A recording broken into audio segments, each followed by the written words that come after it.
Apurva, that was amazing. Really good. Now it's very clear to you and your partners that you're a multitasker. So, my friend, forget about your balance of life. Now you'll be doing three, four things at the same time.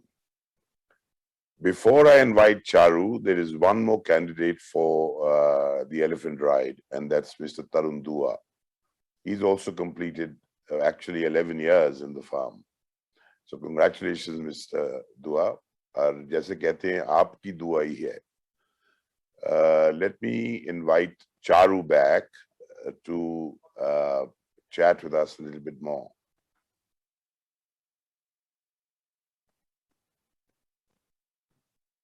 Thanks. I'm just sort of figuring out the ways of muting and unmuting. But Rajiv, you ever feel that you might have gotten into the wrong profession? Because I know you've got a fabulous law firm, but you might have actually wanted a talent agency instead, because you guys have gotten together not only the finest legal brains, but there's some remarkable stuff. And Advait, the magician, I'm flabbergasted. I mean, fantastic. What can I say? I mean, listen, Rajiv, I have to say one thing before I forget, that we keep talking about family, and you've got this wonderful company, law firm, Luthra and Luthra.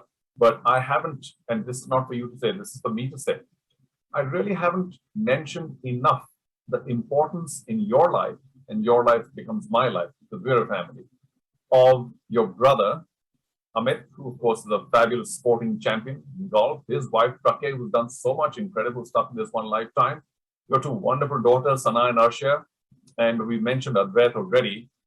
Your mother, bless her soul, one of the kindest, gentlest persons on earth. Of course, your father, bless his soul too, but your mom, I hope she's keeping well. And I've got to say, last but the biggest force in your life that has kept you along the straight and narrow and many other fabulous paths is the fabulous Gayatri. Were it not for her, I don't know where you would have been, but you would have not been here today. So I have to say that. I agree, Charu. Well, you've been very, very fortunate I'm too much of a rat. I'm too much of a rat to say anything about dear Gayatri.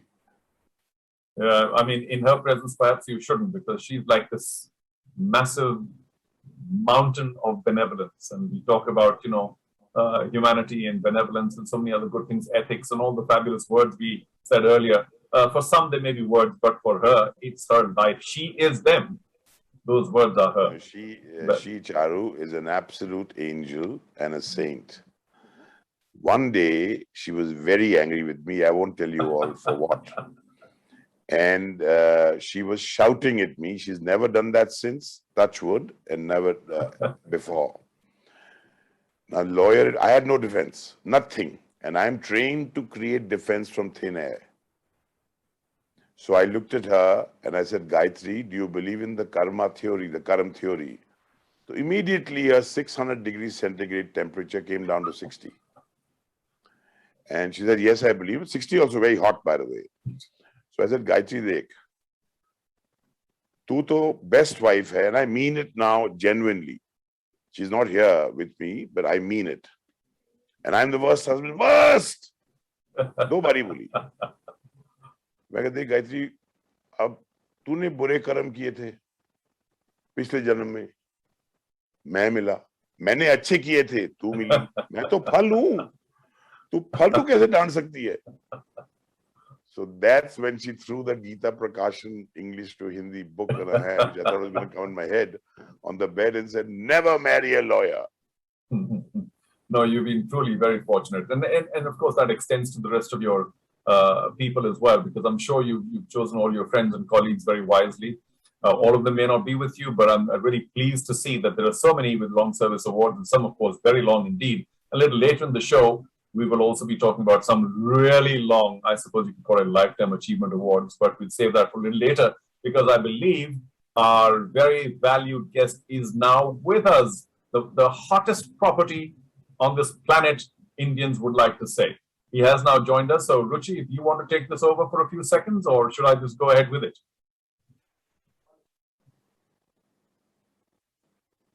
No, go ahead. I think Ruchi is gone for a little break. Okay, that's fine. So, ladies and gentlemen, I think he is with us now. And before we formally introduce him and thank him for his company, I think we can show you a short video about a very special guest on the Luthra and Luthra annual day. So we've got that video. Let's set it up.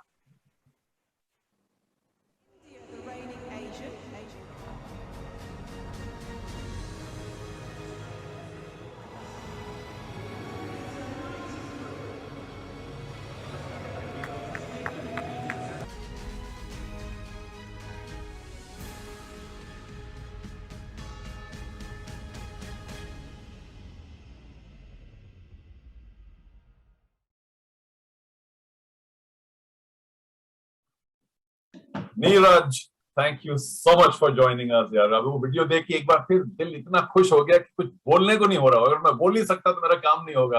But thank you so much for joining us. Thank you so much यार। Thank you sir. और ये खास दिन है हमारा क्योंकि हमारे खास दोस्त राजीव लूथरा जी हैं, मेरे बहुत पुराने दोस्त हैं। बहुत बड़ी लीगल कंपनी है इनकी, एक लॉ फर्म। और ये कुछ बाद में एक दो चीज अनाउंस भी करना चाहेंगे। But Rajeev, do say hello to Neeraj and then I will carry on the conversation. Neeraj ji, नमस्ते सर। बहुत बहुत बहुत मुबारक। Thank you sir. मैं पहले ही बोल देता हूँ, मैं पंजाबी हूँ जी। अब आपको तो गोल्ड मेडल मिल गया है। Thank you sir. मैं भी थोड़ा शो ऑफ करूंगा। मेरे पास भी गोल्ड मेडल है पर Nice, ये sir. एशियन गेम्स का है और मेरे हाँ जी। छोटे भाई का है, गोल्फ जी। 82 एशियाड। सो उनका थैंक नाम यू है वेरी मच। बहुत बहुत शुक्रिया आपका। वी आर ब्लेस्ड दैट आप हमें आके थोड़ा ज्ञान देंगे। और फिर मैं एक दो नॉटी क्वेश्चन भी पूछूंगा आपसे जो पूछे गए हैं, पर वो वाले नॉटी नहीं। Charu, thank you so much Rajeev. And Neeraj, एक बार फिर मैं कहना चाहूंगा कि आपने आपका बहुमूल्य समय हमें दिया। पहले मूल्य समय था, अब बहुमूल्य समय हो गया। But congratulation once again. देखिए, हजारों सवाल हैं, लेकिन सबसे पहले मैं पूछना चाहता हूँ, आप ये जब वापस आए टोक्यो से, तबीयत कुछ खराब सी हो गई थी, बुखार भी हो गया था, अब सब कुछ ठीक है कि नहीं? हाँ जी, हाँ जी, अभी सब कुछ ठीक है। वेल गुड यार, टच वुड। लेकिन देखो, अगर ये सब करोगे, गड़बड़ चीजें की जाके टोक्यो में गोल्ड मेडल जीतना ये हो, तो फिर भाई तो उसका दाम तो देना पड़ेगा। पब्लिक के हिसाब से बात बात तो करनी पड़ेगी सबके साथ। हाँ सर, बट मैं वही मानता हूँ कि कोई बात नहीं, ये तो वो चीज बहुत जरूरी थी, तो ये तो सह लेंगे सर थोड़ा, पर वो सबसे जरूरी वो चीज थी। सही बात है यार, क्योंकि लोग सोचते हैं कि भाई मैं वहां तो कर लूं, लेकिन फिर मैं पब्लिक से नहीं मिलूं या वो उनसे दूर रहे, तो ये तो भाई मिश्रण तो होना ही पड़ेगा। अच्छा नीरज, एक बात बता यार, ये बहुत चीजें इंडिया ने स्पोर्ट्स में की, अलग अलग स्पोर्ट्स में, और कोई मेडल भी दिया है ओलंपिक में इधर उधर। लेकिन ये जैवलिन कहां से हाथ में आ गया? क्योंकि ये तो ऑर्डिनरी इंडियन स्पोर्ट नहीं है। ऐसा नहीं कि हमारी बहुत लंबी जैवलिन की ट्रेडिशन है, तो ये बहुत अजीब सी एक कहानी है। But congratulation. तो ये क्या और चॉइसेस नहीं थे या शुरू से बस सिर्फ जैवलिन पकड़ा और वहीं रह गया आदमी? नहीं सर, जो बिल्कुल चॉइस तो काफी थे। मतलब जब मैं स्टेडियम में गया तो वैसे तो मैं जेवलिन के लिए नहीं गया था, मैं तो फिटनेस के लिए गया था। लेकिन सच बताऊं तो मैंने भी जेवलिन फर्स्ट टाइम देखा था वहां पे, तो मुझे खुद नहीं पता कि मुझे क्यों अच्छा लगा और मैंने क्यों शुरू किया, क्योंकि कुछ पता नहीं था कि क्यों शुरू कर रहे हैं। लेकिन बाकी स्पोर्ट भी वहां पे थे, लेकिन मुझे सबसे ज्यादा पसंद जेवलिन ही आया, पता नहीं क्यों। शायद भगवान ने ऊपर से सोच के भेजा था कि हाँ इसको जेवलिन ही पसंद आना चाहिए। तो वो मैं तो सोचता हूँ कि वो, पता नहीं, मुझे खुद नहीं पता सर, इस सवाल का आंसर मेरे पास है ही नहीं। पर मैंने मेहनत जो है अपनी लगन से, पूरी लगन से की, सच्चे मन से, और एक जेवलिन के प्रति एक जुनून था उस टाइम पे, तो शायद वही उसी का नतीजा है कि जो आज यहाँ तक पहुंचे हैं सर। बाकी तो सभी का आशीर्वाद था जी। लगन, जुनून और कर्मा। कुछ देर पहले राजीव कर्मा की बात कर रहे थे कि कर्मा भी कभी कोई ऐसा होता है कि जो चीज हाथ में आ जाती है वो ऊपर वाला ही देता है। लेकिन देखो, शुरू शुरू में बहुत मेहनत, क्या अब भी हर रोज बहुत मेहनत करनी पड़ती है। तो मान लो 2-3-4 साल बाद जैवलिन फेंकने के बाद मैं ये पूछना चाहता हूँ कि कभी लोग थोड़े से तंग आ जाते हैं कि यार मैं जहां जाना चाह रहा था वहां पहुंच नहीं चाह रहा, अगर मैं कुछ और कर लेता, मान लो, मैं कहना नहीं चाहता, क्रिकेट खेल लेता या कुछ और कर लेता तो वहां शायद आगे निकल जाता। ऐसा कभी मन में आया पहले कुछ सालों में? सर। मतलब पहले 2 साल तक तो मेरा नेशनल में सिलेक्शन नहीं हुआ था। मतलब मैं स्टेट जाता था तो वहां पे ऑलरेडी बच्चे पहले से ट्रेनिंग कर रहे थे, तो वो मुझसे ज्यादा स्ट्रांग थे और मुझसे अच्छे थे जैवलिन थ्रो में, तो मेरी पोजीशन वहां पे नहीं आ पाती थी, तो मेरा सिलेक्शन नहीं होता है नेशनल के लिए। तो थोड़ा सा तो ये लगता है सर कि यार पता नहीं, क्योंकि उस टाइम रिजल्ट भी इतना अच्छा नहीं आ रहा था। लेकिन ये था कि मेरी एज के हिसाब से, या मैं जितने दिन मुझे जेवलिन फेंकते हुए थे उसके हिसाब से अगर देखे तो वो ठीक था। लेकिन मेरा सिलेक्शन नहीं हो रहा था, तो कहीं ना कहीं माइंड में आता था कि यार कि पता नहीं क्या आगे क्या कैसा होगा क्या होगा। पर वही है सर, फिर दोबारा ग्राउंड पे आते थे तो फिर अपनी मेहनत शुरू कर देते थे, तो फिर से टारगेट मन में आ जाता था कि बिल्कुल सर थोड़ा सा तो माइंड में होता था कि यार पता नहीं कैसा रहेगा आगे फ्यूचर, लेकिन ये कभी नहीं आया कि मैं अब छोड़ दूं इसको दूसरा स्पोर्ट कर लूं।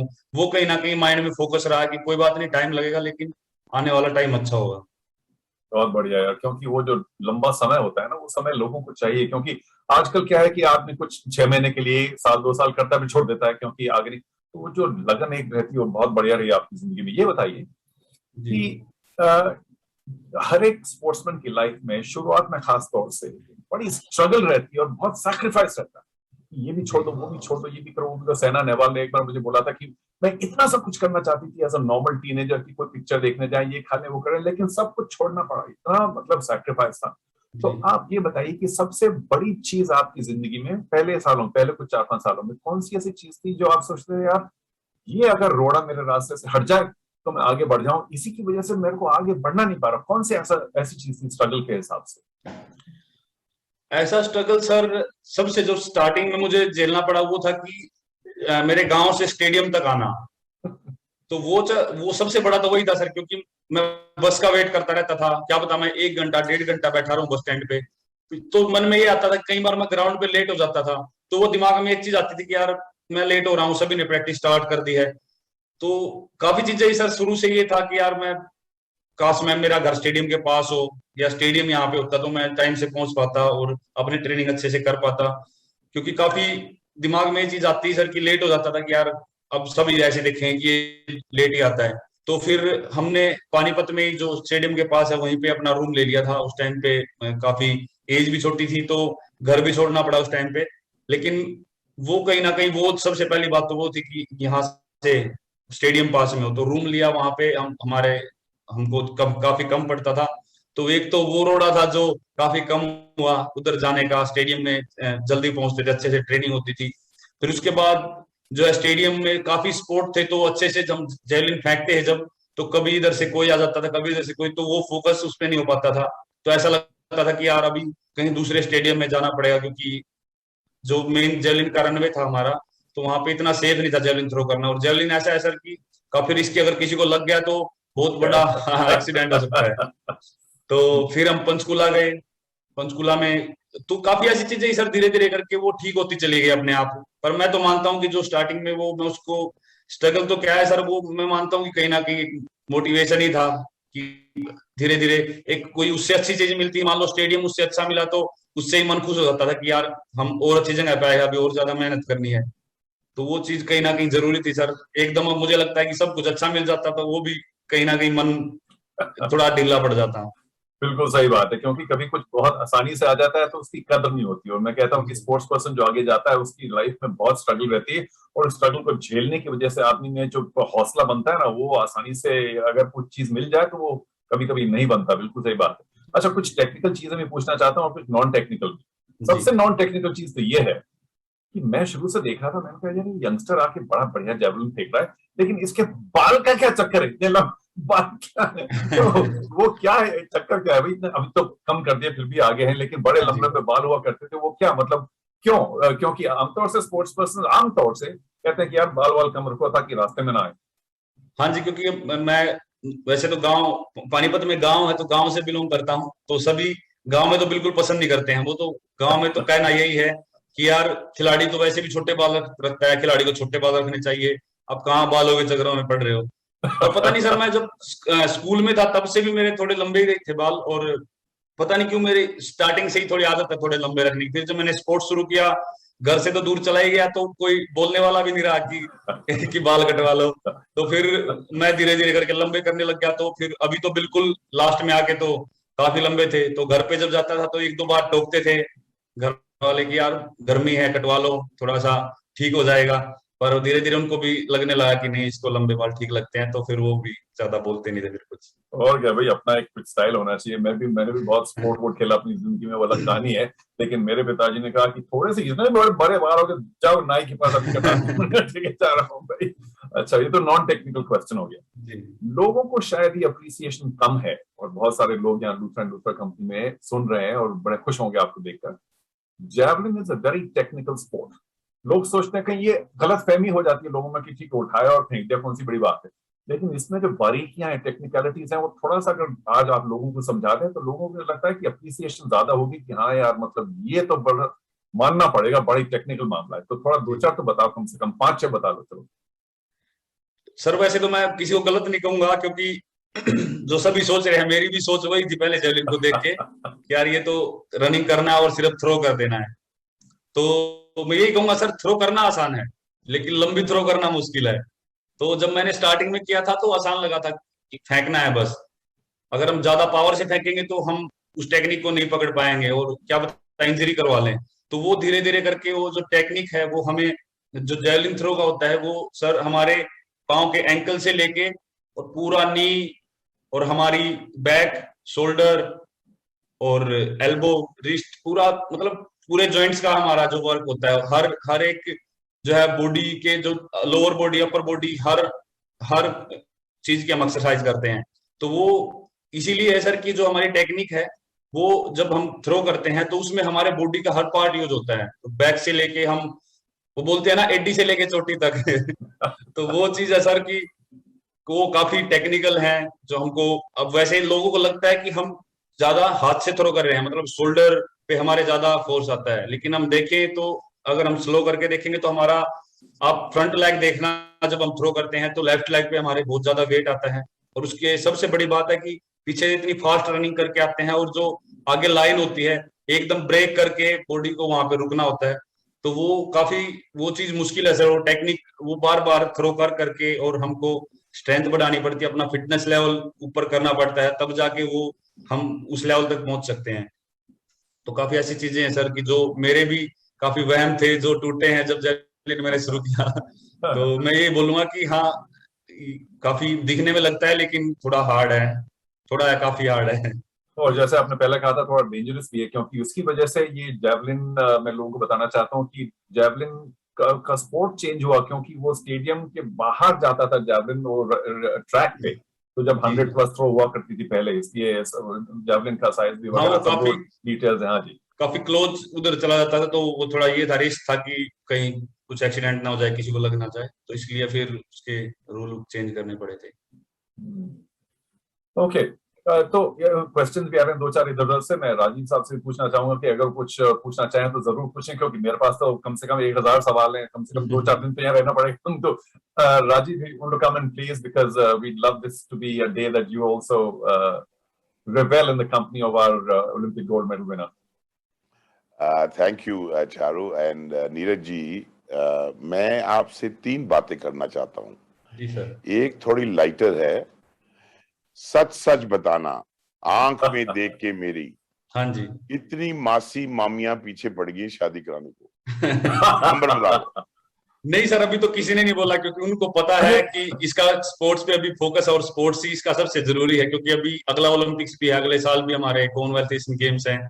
तो पता नहीं अब घर पे क्या पता क्या बातें चलती होंगी, लेकिन मुझे अभी तक किसी ने नहीं कहा, क्योंकि उनको पता है कि इसको बोलेंगे तो बोलेगा कि नहीं मुझे स्पोर्ट्स करने दो अभी। चलो नीरज जी, अगर मैं आपको पहले मिलता, मुझे गुड़ पता लग जाता कि स्पोर्ट्स में फोकस करो, शादी नहीं करनी पड़ेगी। एक चीज बताइए नीरज जी, आपने देख लिया नीचे लेवल ऊपर लेवल, आप ओलंपिक्स तक पहुंच गए। बाय द वे, मैं 72 म्यूनिक में ओलंपिक ट्रायल्स के लिए गया था सेलिंग में खुद, तो मैंने थोड़ा सा सीन देखा है ट्रेलर पर, जो आप तो पूरा देख के आए, अब क्या एक आधी चीज 2 चीजें ये बताएं कि अगर आप टॉप मतलब सोच के कि क्या चेंज करना चाहते हैं आप। सपोज आप स्पोर्ट्स मिनिस्टर होते हैं, अनुराग से आप मिले, ठाकुर साहब से, अगर आप वो होते तो क्या चेंज करते 2 चीजें? सर सबसे बड़ी बात तो अभी मतलब अब चेंज तो आ ही रहा है, और सबसे ज्यादा मैं एक ही बात बोलता हूँ कि एक तो जगह जगह पे स्टेडियम्स होने चाहिए। क्योंकि अगर मैं खुद की भी बात करूं, मैं जिस गांव से हूं, मेरे आसपास के गांव में भी स्टेडियम नहीं है, तो हमारे पास खेलने के लिए जगह ही नहीं होगी, तो हम कैसे स्पोर्ट्स में आगे जा सकते हैं। तो जगह जगह पे स्टेडियम्स होने चाहिए, और स्टेडियम के साथ साथ वहां पे इक्विपमेंट्स होने चाहिए, मतलब हमारे खेलने के लिए कुछ भी हो, football, volleyball, shot put, javelin, हर एक स्पोर्ट का, हॉकी, मतलब वहां पे होने चाहिए, वो फैसिलिटीज होनी चाहिए, तभी जाके हम खेल पाएंगे। तो सबसे बड़ी तो एक वही बात है कि वहां पे पहुंचने तक सबसे पहले तो हम खेलना शुरू कैसे करें। दूसरी बात सर, फिर हमारा कोचिंग सिस्टम, हमारे यहाँ पे कोच मुझे लगता है बहुत कम है। अगर मैं एज ए जेवलिन थ्रोअर अगर मैं बताऊं, मुझे कोई पूछे कि हमको कहाँ पे जेवलिन शुरू करना चाहिए, तो सच बताऊं तो सर ऐसा कोई भी अभी इस टाइम सेंटर नहीं है कि जहाँ पे मैं किसी बच्चे को सलाह दे सकूं कि आप यहाँ पे जाके ट्रेनिंग शुरू कर दो, क्योंकि है ही नहीं जेवलिन का सेंटर कोई। अगर कोई सीनियर है तो वो अपने, या कोई सीनियर है वो जेवलिन थ्रो कर चुके हैं और वो अपने इंटरेस्ट से जेवलिन की कोचिंग करवा रहे हैं, सिर्फ वो हैं। उनके पास भी जो गवर्नमेंट के स्टेडियम्स हैं उन्हीं में वो करवा रहे हैं, पर्सनल ऐसा किसी गांव में ऐसा कोई स्टेडियम नहीं है। तो मुझे लगता है कि ये दो चीजें हैं, एक तो स्टेडियम होने चाहिए हर जगह पे, जितने ज्यादा स्टेडियम्स होंगे उतने ही बच्चे खेल लेंगे और ज्यादा टैलेंट आगे आएगा। और दूसरी बात सर, फिर अच्छा अपना ये होना चाहिए, कोचिंग होनी चाहिए, कोच होने चाहिए, ताकि जब बच्चा सीखना शुरू करे तो उसको शुरू से अच्छी गाइडेंस मिल सके। तो ये दो चीज सर मुझे लगता है कि बहुत ज्यादा जरूरी है अपनी कंट्री में। ये बहुत अच्छा बताया आपने। जब मैं 14 साल का था जब मैं गया था प्री ओलंपिक ट्रायल्स के लिए म्यूनिक 72। बिल्कुल कोचिंग फैसिलिटी मिनिस्क्यूल थी। उस वक्त इंडिया में 2 या 3 जगह थी जहां सीलिंग आप कर सकते थे, सीखना तो छोड़ ही दो। हाँ तो जी। Very good point. तो हमने क्या किया है, ये दोनों पॉइंट जहां जहां मैं बात कर सकता हूं मैं जरूर करूंगा, और थैंक यू जितना सर। जोर लगा सकता हूं मैं जरूर लगाऊंगा, और जहां हम लोग एज अ फर्म कंट्रीब्यूट कर सकते हैं जरूर करेंगे। Thank you sir. हमने और देखा है जितने स्पोर्ट्समैन आते हैं नए नए, मिल्खा सिंह जी से लेके मेरे बड़े क्लोज थे, हम उनके वकील भी हैं और थे। जी कपिल देव, आप नाम ले लें, डीन जोन्स और बड़े सारे और जो स्पोर्ट्स पीपल हैं, जब उनको इनिशियली उनको फेम मिलता है तो बड़े, नॉट दैट आपका नहीं है, मुझे पता है आप जेएसडब्ल्यू के साथ हो, वो भी हमारे क्लाइंट्स ही हैं। जी सज्जन जिंदल साहब और नवीन जिंदल साहब और उनके बेटे, हम उन सबको जानते हैं। जी पर हमने ये अनाउंस कर दिया है कि जितने भी मेडल विनर हैं टोक्यो ओलंपिक्स के जी 2020 के, पैरा ओलंपिक्स और ओलंपिक्स, हम उनको फ्री लीगल सर्विस देंगे। थैंक यू सर, मैंने पढ़ा था सर तो काफी अच्छा हाँ, लगा था sir, thank you so much. उसमें कोई भी अग्रीमेंट करने से पहले जी आपको हम भेज देंगे, आपके जो मैनेजर हैं उनको नंबर, और आप अपने सब दोस्तों जो बाकी मेडल विनर्स हैं सबको आप बताएं, जी सीधा मेरे से बात करें। यार हम 1-2 पार्टनर रख देंगे कि भाई ये अग्रीमेंट आया, इसका क्या करूंगा और ये जी करना सर, चाहता हूँ, नो प्रॉब्लम। पूरा थैंक यू सर। साल हम ये आपके लिए रखेंगे फ्री। फिर जब आपके नोट वोट बन जाएंगे फिर छीनेंगे वापस। Well, नहीं thank you, ठीक बात है Rajiv. सर, हमको भी Yeah. थोड़ा हाँ जी हेल्प मिलेगी, थैंक यू सर। बहुत बढ़िया बात है। Thank thank you Rajeev, to you and your entire company for doing this. क्योंकि नीरज क्या होता है कि यार स्पोर्ट्स पर्सन जो एक तरफ ट्रेनिंग करता है बिल्कुल ऐसे ब्लाइंड लगा के जैसे खड़ा होता है, तो आसपास उसकी चीजें क्या हो रही है कभी कभी मालूम नहीं पड़ता। और ये जो सही बिल्कुल सर। एडवाइस देने वालों की बहुत जरूरत है, खिलाड़ियों को भी, बाकी जिंदगी में सभी लोगों को। जी ये जो सर। 1 साल का इन्होंने शुरू किया, ये जरूर लोगों से, जो बाकी आपके मेडल विनर्स हैं बाकी सब कहना कि इसको सीरियसली लें, क्योंकि जी जो अब नींव बनेगी लीगल कॉन्ट्रैक्ट्स की वो आगे तक बहुत काम आएगी। क्योंकि पहले अगर काम अच्छी तरह शुरू हो जाए ना, तो आप जानते हैं, तो उसके बाद उनको दिक्कतें कम आएंगी। Thank you very much Rajeev for that. मैं थैंक यू अगर सर। अगर और जस्ट वन पूछना चाहूँ। पॉइंट चारू, हाँ जी बोलिए जस्ट प्लीज। One point. हमारी फर्म में इस sports arena, normally law firm corporates का काम करते हैं या लिटिगेशन करते हैं, हमारी फर्म बड़ी यूनिक है। वैसे हमने बहुत सारे न्यू एंडेवर्स, जैसे चारू, मैंने और आनंद जी ने प्रो कबड्डी लीग बनाई, सारे उसके एग्रीमेंट्स, उसके टीम के एग्रीमेंट्स सारे हमारी फर्म में बनी। मिल्खा सिंह जी जब वो मूवी बनी थी उनकी, सारे एग्रीमेंट हमने बनाए। उनके बेटे के जो सारे प्रोफेशनल गोल्फर्स एसोसिएशन है, क्योंकि मेरे भाई is the head of it, हम सारे उनके एग्रीमेंट सारा कुछ उनको कराते हैं। तो हमारे पास बहुत इसका इल्म है, बहुत नॉलेज भी है, और क्या क्या उस्तादियां होती हैं वो भी पता है हमें। तो तो हम बड़े बड़े, हमारे लिए ऑनर होगा आप सबको हेल्प करने का, और थैंक सब यू ये सर। चीज सही चीज हो जावे। थैंक यू और मैं सर। भूलूंगा नहीं, जब पैसे बन जावे मैं आ जाऊंगा। तब देखेंगे। अभी तो क्या है कि सब लोग कहते हैं इतना दे देंगे उतना दे देंगे, जब आएंगे तब देखेंगे, है ना नीरज? और 1983 में जो वर्ल्ड कप जीता इंडियन क्रिकेट टीम ने, तो जिसने देखा उसने बोला हम ये दे देंगे वो दे देंगे, वो साल भर रुकते रह गए, 2-3 4 साल, फिर सब कुछ वो सपना ही रह गया और कुछ हुआ ही नहीं। खैर अब तो जमाना बदल गया।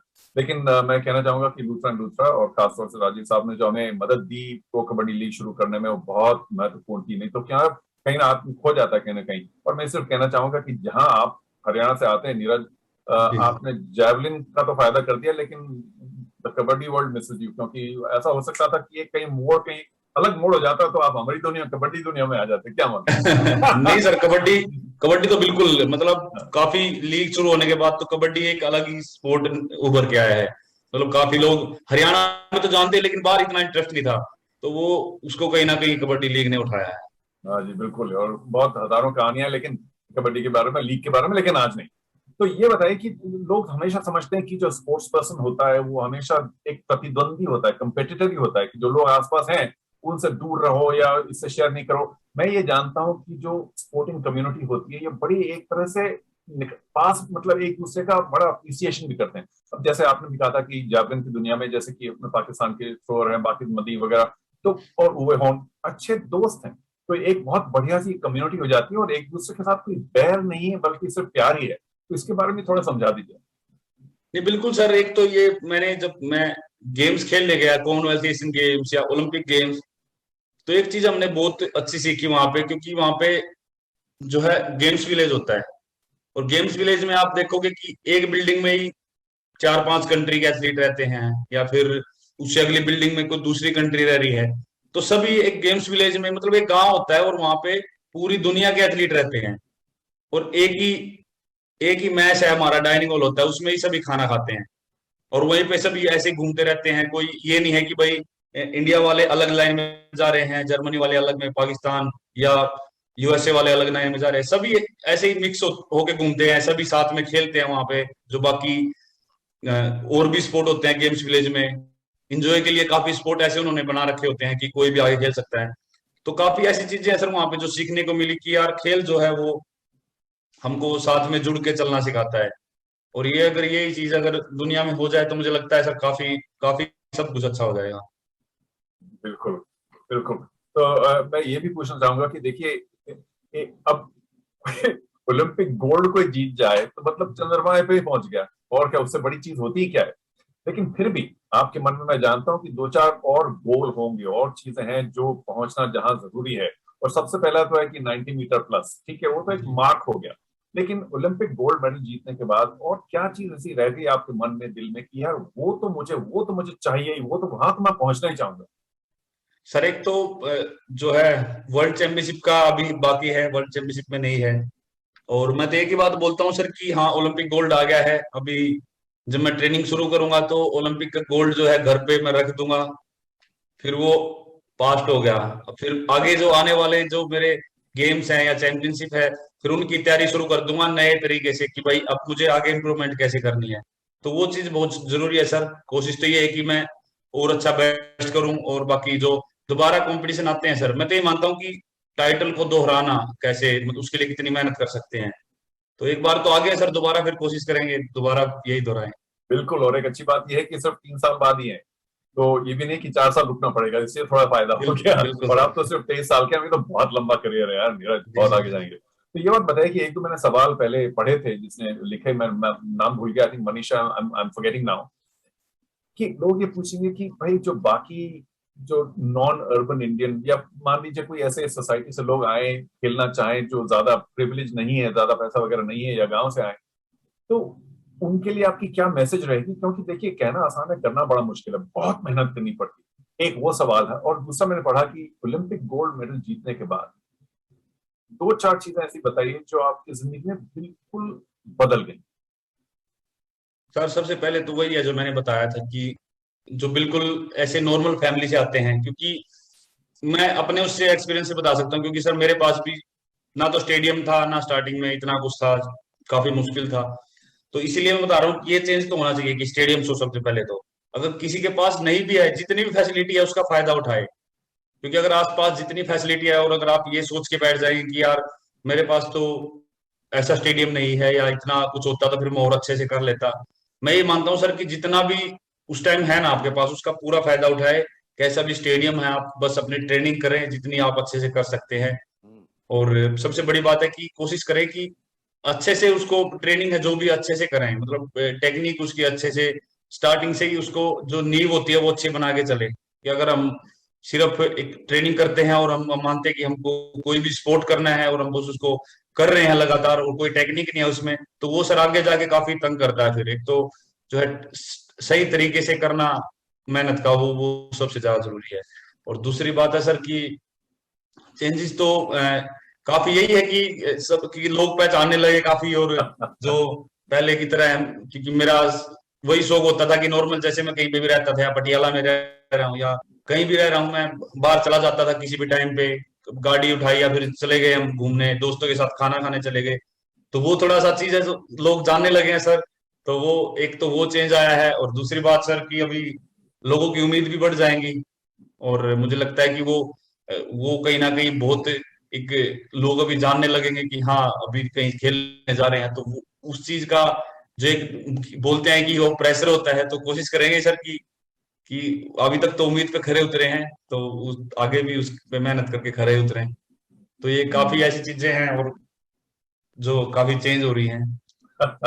और सबसे बड़ा चेंज ये है, आप बोल नहीं रहे कि मैं आपके लिए बोल देता हूँ यार, वक्त नहीं है मेरे पास, जब देखो तब यहाँ जाओ वहां जाओ, ये कर लो वो कर लो, फिर दिमाग। हाँ वही तो सर कि इतना इतना कुछ हो रहा है, पर ये तो सर इसके लिए ये है कि हाँ आपने जैसे स्टार्टिंग में बोला था कि ये सब कुछ भी जरूरी है थोड़े दिन। तो जब ये पूरा जल्दी से कोशिश कर रहे हैं कि जल्दी से खत्म हो जाए फिर अपनी दोबारा से अपनी ट्रेनिंग स्टार्ट कर देंगे उसी तरीके से। बिल्कुल, लेकिन देखिए ये जो फैंस का लव है ना, जो प्यार है, ये बड़ी जी मुश्किल से मिलता है। तो बिल्कुल लोग सर। कभी कभी ऐसा होता है कि खिलाड़ी उसकी वैल्यू नहीं करता, कि वो तो नहीं, मैं तो अपने लिए खेला और मैंने। भाई देखिए, फैंस का जो जो जो पब्लिक का प्यार है ना, वो बड़ी मुश्किल से आता है, तो उसको एंजॉय कीजिए जितना हो नहीं सके, बिल्कुल अगर सर, लोग आए क्योंकि और खेल के हम आए हैं और इतनी खुशी उनको है और वो सेलिब्रेट कर रहे हैं, तो हमको तो खुश होना चाहिए उसके लिए। तो ऐसी कुछ बात नहीं है सर, जो भी मतलब हमारा सपोर्ट करते हैं और जो इतने खुश हैं तो बिल्कुल काफी खुशी होती है सर उनसे मिलके। ऐसा नहीं कि यार मुझे तंग मत करो, छोड़ दो, मेरे पास मत आओ, क्योंकि भाई उनका प्यार तो उभर के निकलेगा ही जहां भी आप हाँ जी जाओगे, तो वो हाँ थोड़ा जी हाँ जी। सहना पड़ेगा और उसको एंजॉय करना पड़ेगा। ठीक है, आओ यार बैठो, कौन सी बड़ी बात है, ठीक है आओ। बिल्कुल तो बिल्कुल उससे सर। क्या है कि मन हल्का रहता है, ये नहीं कि यार फिर ये लोग तंग करने आ गए वगैरह वगैरह। खैर, सीख तो मैं क्या दूं तुमको, तुम बिग गोल्ड मेडलिस्ट हो। राजीव भाई, बहुत ज्यादा समय नहीं ले सकते, तो अगर और कुछ ना हो तो मैं, एक बहुत जरूरी चीज, हमारे लूथरा एंड लूथरा का आज एनुअल डे है। जी राजीव मेरे बहुत बहुत पुराने दोस्त हैं, और ऐसा आदमी मिलना मुश्किल है जो जेनरोसिटी है, जो जिस तरह से और सेंस ऑफ ह्यूमर है कि हमेशा खुद भी हंसते रहो और हंसाते रहो और फिर भी गाड़ी आगे बिल्कुल। चलाते रहो। बहुत ही स्पेशल टैलेंट है। हाँ जी तो भाई देखिए, लूथरा एंड लूथरा फर्म जो चल रहा है, लीगल फर्म, उसमें दो ऐसे लोग हैं जिनकी सर्विस 30 साल से भी ज्यादा है, मतलब उनका इन्वॉल्वमेंट कंपनी में। तो अगर मैं आपके साथ आपके रहते हुए ये अनाउंस करना चाहता हूँ कि 30 ईयर अवार्ड्स, मतलब 30 साल तो देखिए एक लाइफ टाइम अचीवमेंट ही हो गया। अब आप जी जी। 23 साल के हो तो आपको थोड़ा सोचना पड़ेगा कि यार इन्होंने काम 30 साल का किया है, उससे ज्यादा 30 35 40 साल का तो काम ही हो गया इनका। तो हाँ अब देखिए, मैं ये टेक्निकली कैसा होगा अब देखते हैं, लेकिन दो लोग हैं जिसका 30 ईयर अवार्ड है, और अगर वो स्क्रीन पे आ सकता है इस वक्त तो मैं आपको भी दिखाना चाहता हूँ। एक सबसे पहले तो है, उन्होंने एक खास फोटो भेजी अपनी कि मेरे 30 साल का सर्विस है, वो इस तरह का शायद गया। So congratulations to the 30-year awards, and the first one, of course, very very special. Jennifer Godino, congratulations very much, and gosh, you've been the the the the strongest pillar of the company. And here's a quick look at Jennifer.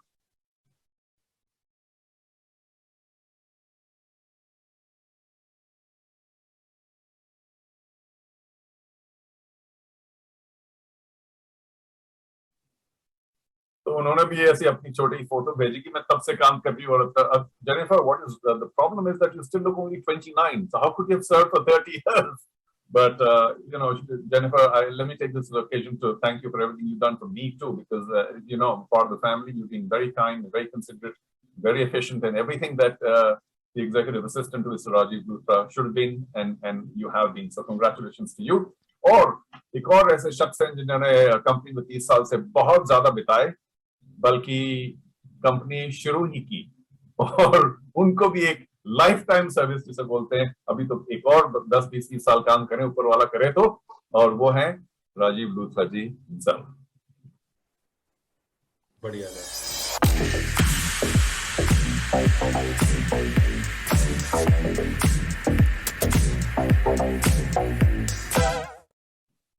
जी, वो बड़े साहब की photo है वो ये वो photo थी जब हम लोग एंटार्क्टिका गए थे कुछ साल, 3-4-5 साल पहले. बहुत बढ़िया ट्रिप रही. सो राजीव, कॉन्ग्रेचुलेशंस टू यू. अब मैं क्या कहूँ, एक बार नीरज आ गया हमारे साथ, मुझे भी लगता है कि इसको बिल्कुल निचोड़ ही लो और 10-20 सवाल पूछ लो, लेकिन मैं जानता हूँ कि भाई जाना भी चाहेगा. खाना खाया कि नहीं नीरज? नहीं, अभी खाएंगे sir. Oh, yeah, sorry about this. But Rajiv, I think, I'm sure I'll meet Neeraj here and there and everywhere. I wish you luck, Neeraj. I wish you that 90-meter mark soon.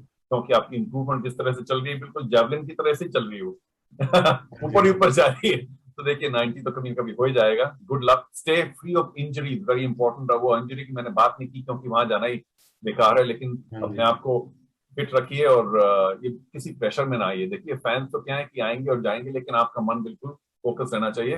And the final words, Rajiv, I'll let you say that because congratulations, you've got hold of Neeraj, who is the hottest property in India at this point of time, as he should be. The achievement of an athletics gold medal for India, the first ever, is nothing less than an Indian going to the moon. I mean, especially the kind of conditions that he must have started out in. I mean, he's given us a small glimpse of the difficulties that were in his path to begin with. It is a phenomenal achievement, Rajiv. ये जो हमारी firm है नीरज, मैं इसको, इस firm का, मेरी firm family है और मैं इसका फादर हूँ. हम सब की तरफ से एकदम thank you very very much sir. और कभी भी दिल्ली आए आप प्लीज हमें फोन करें, टाइम हो, हमारे साथ खाना खाएं. You can come and live with us. हमारे पास थोड़ा अच्छा रसूख भी है, बट आपको कुछ तो दूं मैं, क्योंकि आप आए हो वकील के सो स्वीटली. अब आप 23 मत बोलना. आप कोई पूछे बोलो मैं 21 हूँ, क्योंकि पिछले 2 साल तो साल है ही नहीं. पिछले 2 साल तो ऐसे निकल गए. अब तो बोलो जी मैं 21 ही हूँ. Thank you very much. Thank you sir. Thank you. And I mean Thank you very much. अगर कभी आए, हमारे दफ्तर भी आए, आप सबको मिलाएंगे, और घर भी आए, my children, my mother, my wife, सबको आके please come. And all my blessings to you and your entire family and everybody. Thank you sir. Thank you so much sir. Thank you. मेरा जाने के लिए शुक्रिया. Thank you. नमस्ते सर. Bless you. Namaste. God bless. Thank you sir.